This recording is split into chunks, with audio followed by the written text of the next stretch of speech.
بسم اللہ الرحمن الرحیم۔ السلام علیکم ورحمۃ اللہ وبرکاتہ۔ راہ حیات آفیشل کے پیارے دوستو، ہم امید کرتے ہیں کہ آپ خیریت سے ہوں گے۔ ہماری دعا ہے کہ اللہ پاک آپ کو خیر و عافیت سے رکھے۔ پیارے دوستو، آج کی اس ویڈیو میں احکام رمضان المبارک اور مسائل زکوات کے حوالے سے چند باتیں آپ کی خدمت میں پیش کریں گے۔ دوستو، رمضان المبارک کے روزے رکھنا اسلام کا تیسرا فرض ہے۔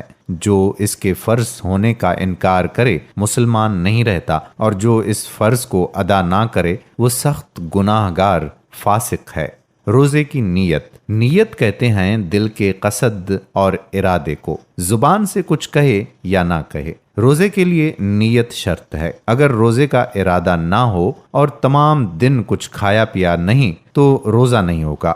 رمضان کے روزے کی نیت رات سے کر لینا بہتر ہے، اور رات کو نہ کی ہو تو دن کو بھی زوال سے 1.5 گھنٹہ پہلے تک کر سکتا ہے، بشرطیہ کہ کچھ کھایا پیا نہ ہو۔ جن چیزوں سے روزہ ٹوٹ جاتا ہے وہ نوٹ فرما لیں۔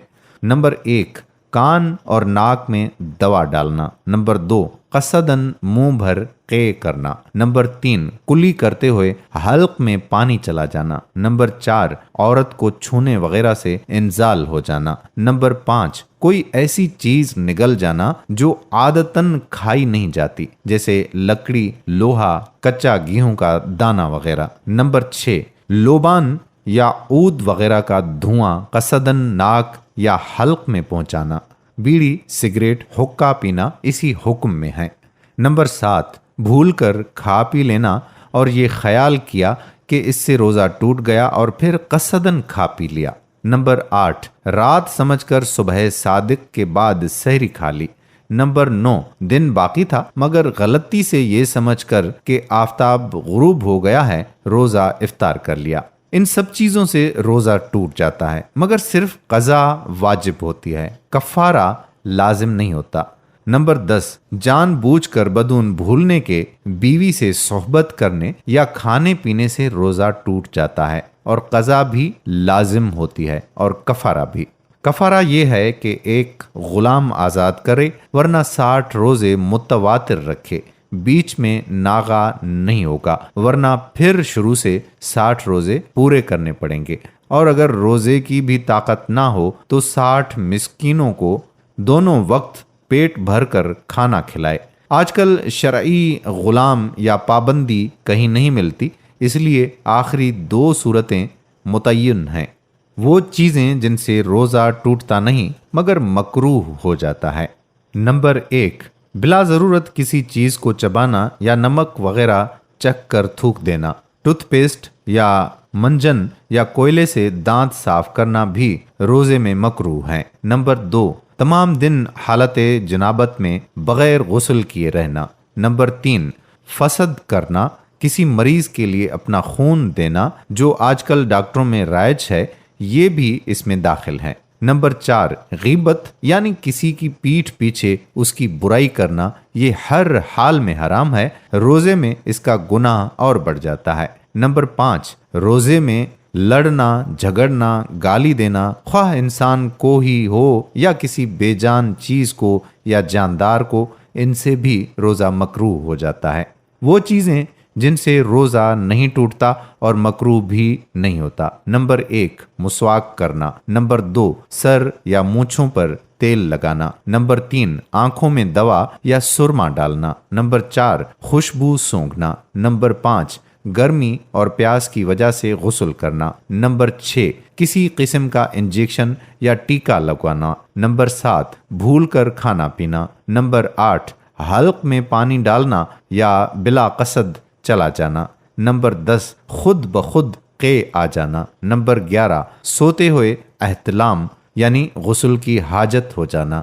نمبر 12، دانتوں میں سے خون نکلے مگر حلق میں نہ جائے تو روزے میں خلل نہیں آیا۔ نمبر 13، اگر خواب میں غسل کی حاجت ہو گئی اور صبح صادق ہونے سے پہلے غسل نہیں کیا اور اسی حالت میں روزے کی نیت کر لی تو روزے میں خلل نہیں آیا۔ وہ عذر جن سے رمضان میں روزہ نہ رکھنے کی اجازت ہوتی ہے۔ نمبر 1، بیماری کی وجہ سے روزے کی طاقت نہ ہونا یا مرض بڑھنے کا شدید خطرہ ہو تو روزہ نہ رکھنا جائز ہے، بعد رمضان اس کی قضا لازم ہے۔ نمبر 2، جو عورت حمل سے ہو اور روزے میں بچے کو یا اپنی جان کو نقصان پہنچنے کا اندیشہ ہو، روزہ نہ رکھے، بعد میں قضا کرے۔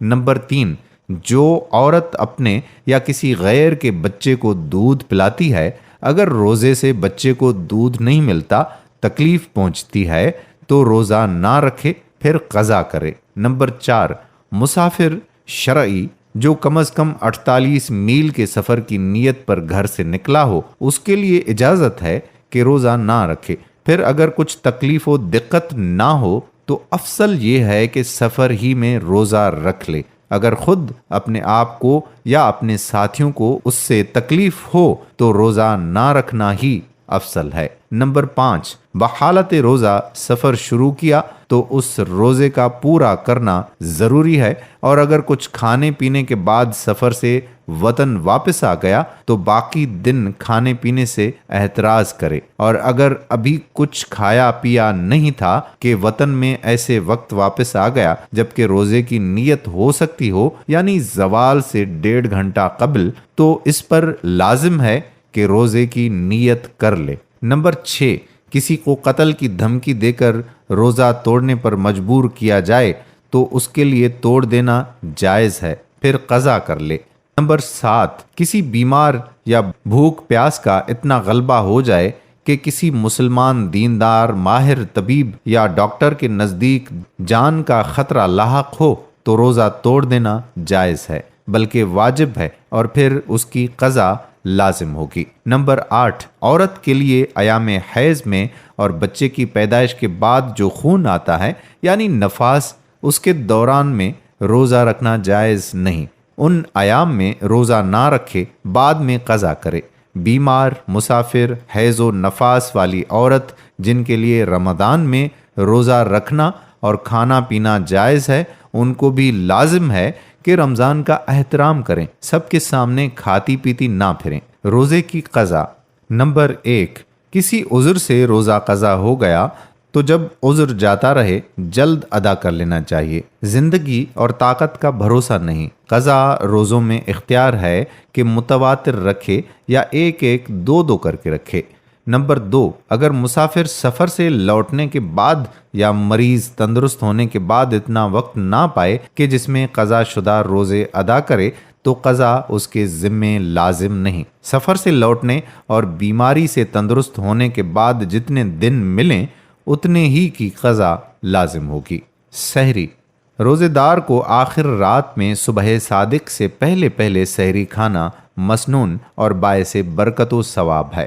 نصف شب کے بعد جس وقت بھی کھائیں سحری کی سنت ادا ہو جائے گی، لیکن بالکل آخری شب میں کھانا افضل ہے۔ اگر مؤذن نے صبح سے پہلے اذان دے دی تو سحری کھانے کی ممانعت نہیں جب تک صبح صادق نہ ہو جائے۔ سحری سے فارغ ہو کر روزے کی نیت دل میں کر لینا کافی ہے، اور زبان سے بھی یہ الفاظ کہہ لے تو اچھا ہے۔ وَبِالصَّوْمِ غَدٍ نَوَّيْتُ مِنْ شَهْرِ رمضان۔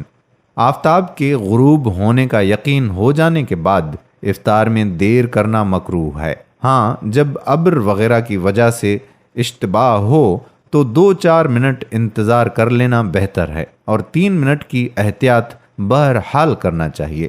کھجور اور خرما سے افطار کرنا افضل ہے، اور کسی دوسری چیز سے افطار کریں تو اس میں بھی کوئی کراہت نہیں ہے۔ افطار کے وقت یہ دعا مسنون ہے: اللہم لک صمت وعلی رزقک افطرت۔ شب قدر، چونکہ اس امت کی عمریں بنسبت پہلی امتوں کے چھوٹی ہیں، اس لیے اللہ تعالیٰ نے اپنے فضل سے ایک رات ایسی مقرر فرما دی ہے کہ جس میں عبادت کرنے کا ثواب 1000 مہینے کی عبادت سے بھی زیادہ ہے، لیکن اس کو پوشیدہ رکھا تاکہ لوگ اس کی تلاش میں کوشش کریں اور ثواب بے حساب حاصل کریں۔ رمضان کے آخری عشرہ کی طاق راتوں میں شب قدر ہونے کا زیادہ احتمال ہے، یعنی 21ویں، 23ویں، 25ویں، 27ویں، 29ویں شب قدر ہونے کا زیادہ احتمال ہے۔ ان راتوں میں بہت محنت سے عبادت اور توبہ استغفار اور دعا میں مشغول رہنا چاہیے۔ اگر تمام رات جاگنے کی طاقت یا فرصت نہ ہو تو جس قدر ہو سکے جاگے اور نفل نماز یا تلاوت قرآن یا ذکر و تسبیح میں مشغول رہے، اور کچھ نہ ہو سکے تو عشاء اور صبح کی نماز با جماعت ادا کرنے کا اہتمام کرے۔ حدیث میں آیا ہے کہ یہ بھی رات بھر جاگنے کے حکم میں ہو جاتا ہے۔ ان راتوں کو صرف جلسوں تقریروں میں صرف کر کے سو جانا بڑی محرومی ہے۔ تقریریں ہر رات ہو سکتی ہیں، عبادت کا یہ وقت پھر ہاتھ نہیں آئے گا۔ البتہ جو لوگ رات بھر عبادت میں جاگنے کی ہمت کریں وہ شروع میں کچھ وعظ سن لیں، پھر نوافل اور دعا میں لگ جائیں تو یہ درست ہوگا۔ مسائل زکوات۔ اب پیش کرتے ہیں مسائل زکوات۔ اگر کسی کی ملکیت میں 52.5 تولہ چاندی یا 7.5 تولہ سونا ہے، یا اس میں کسی ایک کی قیمت کے برابر روپیہ یا نوٹ ہے تو اس پر زکوات فرض ہے۔ نقد روپیہ بھی سونے چاندی کے حکم میں ہے۔ شامی اور سامان تجارت اگر 52.5 تولہ چاندی کی قیمت کے برابر ہے تو اس پر بھی زکوات فرض ہے۔ تو دوستو، یہ تھے احکام رمضان المبارک اور مسائل زکوات۔ امید کرتے ہیں کہ ہماری آج کی ویڈیو آپ کو ضرور پسند آئی ہوگی۔ اگلی ویڈیو میں پھر ملیں گے، تب تک کے لیے قادر بخش کلہوڑو کو اجازت دیجیے۔ اللہ حافظ۔